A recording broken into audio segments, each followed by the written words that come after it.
오늘날의 상황을 봅시다. 국가와 국민의 관계가 어떻게 됐냐. 여기서는 국가와 국민의 관계는 아주 확실하죠. 국가를 위해서 국민이 존재하는 거예요. 국민은 국가의 명에 따라서 움직이는 거죠. 근데 여기서부터는 국가와 국민이 이렇게 전도됩니다. 그런데 전도되지 않은 채 지금 계속 가고 있어요. 내가 이걸 얘기하니까 사람들이 다 이해를 못해요. 내가 국회에 가서 뭡니까 국회 무슨 세미나를 한다고 와서 자기 나한테 발표해 달라고 그랬는데 그 영상이 어디 있어요. 내가 거기 왔다 국회의원들 왔다가 명함 쭉 뿌리고 무슨 내용인지도 안 보고 그냥 가는 놈들 그 뒤통수에도 내고 굉장히 세게 얘기했어요.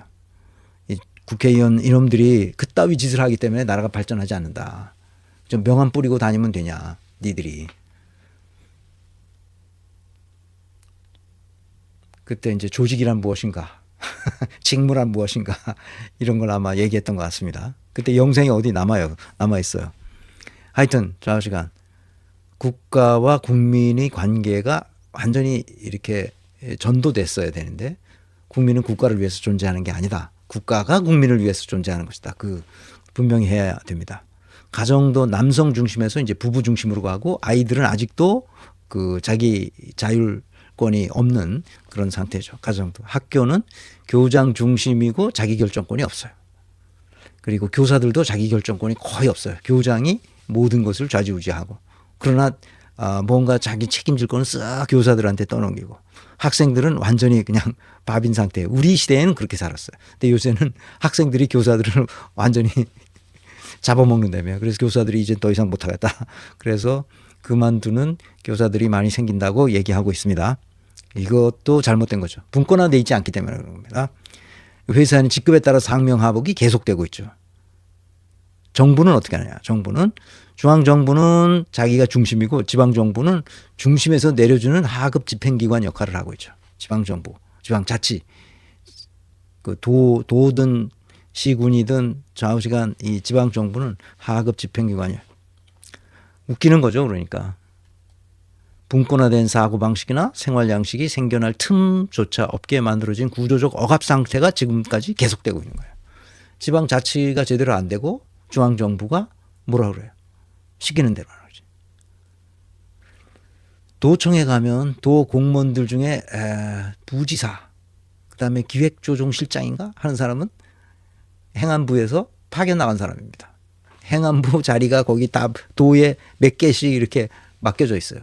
거기는 중앙행정기관이 차지하는 거예요. 그러니까 도지사가 제대로 뭐 할 수 있는 게 없어요. 그러니까 웃기는 거예요. 이게. 지방자치가. 이거는 분권화되지 않았기 때문에 생기는 아주 몰상식한 행태입니다. 자, 그래서 오늘날 상황에서 인간과 조직 관계가 완전히 바뀌어야 됩니다. 그런데 아직도 안 바뀌었다. 그 얘기를 하려고 하는 거예요. 분권화를 말해도 이해하지 못하는 거예요. 이해하지 못합니다. 독립된 자율적 주체로 자기 일을 해야 된대도 그런데 그렇게 분권화가 안 되어 있기 때문에 분권화 우리 다 됐는데 이렇게 말하는 사람이 있어. 그러니까 분권화가 안 된 거야 이게. 하나도 안 된 거야. 분권화를 해야 된다고 계속 얘기하는 거예요. 그러니까 분권화를 말해도 분권화 자체가 우리 몸속에 배어 있지 않으니까 그게 뭔지 모르니까 머리는 분권화야. decentralization. 그렇게 하면 되지. decentralized 이렇게 만들면 된다. 이렇게 생각하는데 그런데 전혀 이해하지 못하는. 뭘 이해하지 못하느냐? 비트코인을 이해하지 못하는 거예요. 내가 저 비트코인을 처음 만났을 때 내가 영국에 휴가 갔다가 2016년에 휴가 갔다가 그 비트코인이라는 걸 있어요. 내 사위가 나한테 지갑을 이 핸드폰을 달라고 그래서 줬더니 지갑을 다운받아가지고 나한테 비트코인을 넣어주고 앞으로 이걸 연구하시라. 이게 뭐냐? 그랬더니 이게 화폐라는 거야. 그래서 뭐야? 내가 한국은행 출신인데 화폐에 대해서 뭐야? 이렇게 디지털 화폐를. 그래서 재미있기도 하고 그래 와서 연구를 하기 시작했어요. 그땐 책이 없었어. 책이. 그래서 일본 사람이 쓴 책인데 뭐 번역된 것도 있고 그래가지고 그거를 이제 보고 비트코인이 뭐라는 것을 대강 알았어요. 그래서 이제 공부하고 있던 차에 그 스타트업에서 그 비트코인을 ICO해서 받은 걸 가지고 그거를 스위스에다가 재단을 세우고 그래서 여기서 암호화폐를 개발하는 그런 이제 조그만 스타트업에서 그때 한 20-30명 되는 스타트업인데 나보고 여기 이 동네를 찾아왔어요. 나한테 전화를 해가지고. 그래서 여기 카페에서 한 3시간인가 얘기를 했어요.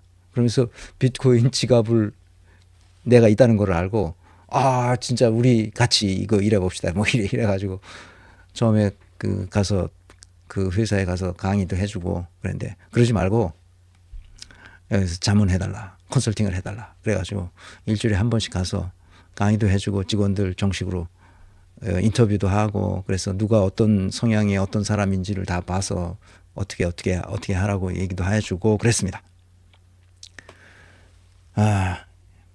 비트코인은 완벽한 분권화 시스템입니다. 그래서 내가 확 이해한 거예요. 이게 뭐라는 걸. 그래서 그때 당시 이것이 우리 새로운 문명의 도약이 화폐 금융 시스템을 통해서 일어나겠구나. 장기적으로 은행은 사라지겠구나.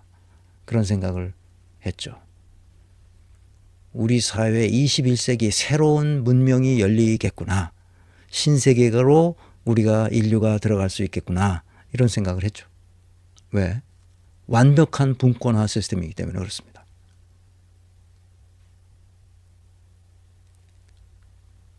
비트코인을 그냥 단순히 무슨 투기, 돈벌이 이런 걸로 생각하면 안 돼요. 그런 걸로 생각하는 사람들 때문에 이제 이것에 대한 오해가 있어요. 무슨 튤립, 네덜란드 튤립 사건이라는 둥, 뭐 다단계 사건이라는 둥, 또 뭐 이게 내재 가치가 없다는 둥, 이것은 어차피 아무 가치가 없기 때문에 나중에 빵원으로 떨어질 거라는 둥. 그러니까 분권화 시스템을 전혀 이해하지 못하기 때문에 이런 거예요. 특히 유시민 선생이, 내가 유시민을 좋아한대도 근데 유시민도 분권화 개념이 없는 거야. 인사조직을 모르니까 그런 거지. 어쩔 수 없어. 그렇게 똑똑한 성인 영재가 비트코인을 이해하지 못하는 거예요. 그러니까 우리가 얼마나 분권화의 개념이 없는 나라에 사는지를 이해하셔야 돼요. 분권화된 데가 한 군데도 없어요. 비트코인이 바로 분권화예요. 완벽한 분권화 체계입니다. 난 그거 보고 이게 뭐야? 나는 소프트웨어 엔지니어가 아니니까 이게 어떻게 해서 그게 가능한지를 찾아보다가 내가 그 스타트업을 컨설팅하고 자문하면서 그 소프트웨어 엔지니어들하고 계속 얘기했잖아. 이게 어떻게 해서 그렇게 되냐? 이게 무슨 해시값이 뭐고 이걸 어떻게 해서 이게 나오고 이게 어떻게 해서 이게 되냐? 내가 다 물어봤다고. 그러니까 다 그렇게 해서 구현이 되는 거야. 그걸 알고 내가 확신을 가졌지도.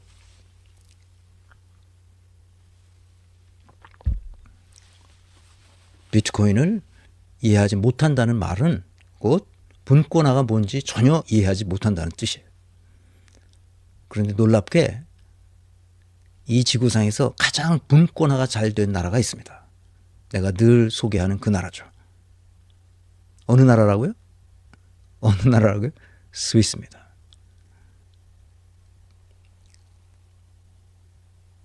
스위스죠.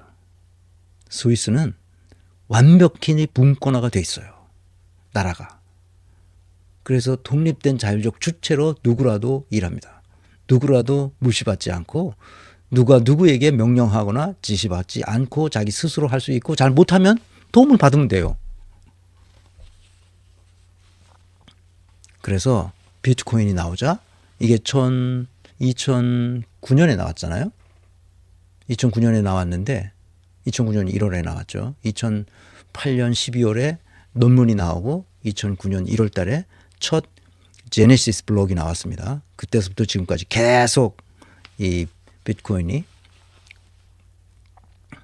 그 화폐로서의 기능을 가지고 전 세계를 거의 지배할 것 같이 보입니다. 근데 2018년에 가서 약 10년 만에 한 9년 만이죠. 스위스는 이 비트코인이 무엇이라는 것을 이 세계 어느 국가보다도 먼저 깨달았습니다. 그래서 이 비트코인을 세 종류로 나누어서 딱 정리해가지고 암호화폐를 마음껏 만들 수 있도록 하는 샌드박스를 만든 최초의 나라가 내가 알기로는 스위스입니다. 왜?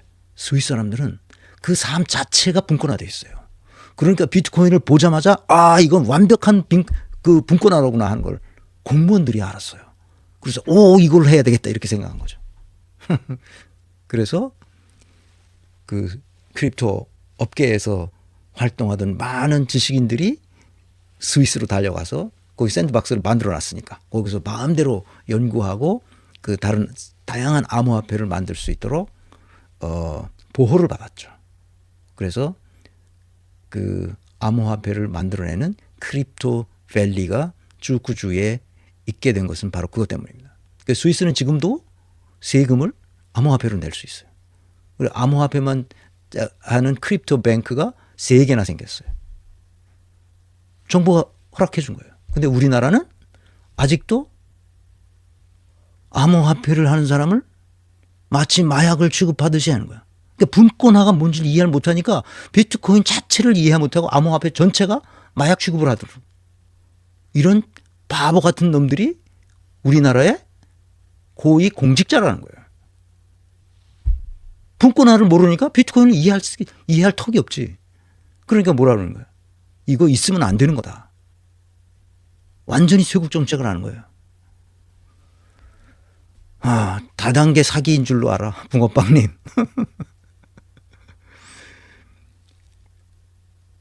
그래서 나는 우리가 북한이 우리와 평화롭게 교류하고 철도가 내어서 그 철도를 타고 그 유라시아를 지나서 유럽으로 가는 그래서 스위스로도 가서 여행할 수 기차 타고 침대차 타고 갈 수 있으면 내 생에 얼마나 좋을까 하는 생각을 합니다. 그때 되면 아마 다 암호화폐가 일상생활로 들어와서 쓰게 될 겁니다. 지금 암호화폐를 쓴다면 은행을 필요로 하지 않거든요. 그러니까 우리가 지금 은행이 저 뒤에 있으니까 은행을 통해서 지금 다 모든 것이 결제가 되니까 은행 없으면 안 되는 것 같지만 그런 은행을 유지시켜 주기 위해서 얼마나 많은 돈을 우리가 거기다 이게 쏟아부어야 되는지 아십니까? 엄청난 돈을 우리가 쏟아붓고 있어요. 거기 은행원들에 대한 급여를 줘야지. 그 시설 운영하는 거 다 우리가 돈 되는 거예요. 우리가 은행 이용자들이 다 돈 되는 겁니다. 그러니까 은행 필요 없어요. 그 우리가 돈 거기다 대주고 은행 싹 없어지고 저기 암호화폐로 우리가 일상생활 할 수 있도록만 된다면 어마어마한 거죠. 그래서 분권화와 비트코인은 같은 계열에 있어요. 그러니까 분권화를 이해하면 비트코인을 금방 이해합니다. 오, 이게 완벽한 분권화로구나. 이렇게 생각하죠. 그래서 스위스 사람들이 보통 내기가 아닙니다. 그래서 그 조그만 나라에서 분권화 해야 됩니다. 분권화를 내가 이렇게 말하면 이제 분권화 이해했어. 근데 분권화를 시도하지 않아. 분권화 이해했대도 나 비트코인도 알아. 그래서 암호화폐도 내가 이해했어. 그런데 우리 현실에서는 분권화를 아마 이해했어도 시도조차 못한다는 거예요. 자율적으로 판단하고 행동해 본 경험이 없기 때문에 그래요. 어려서부터. 그게 문제입니다. 그래서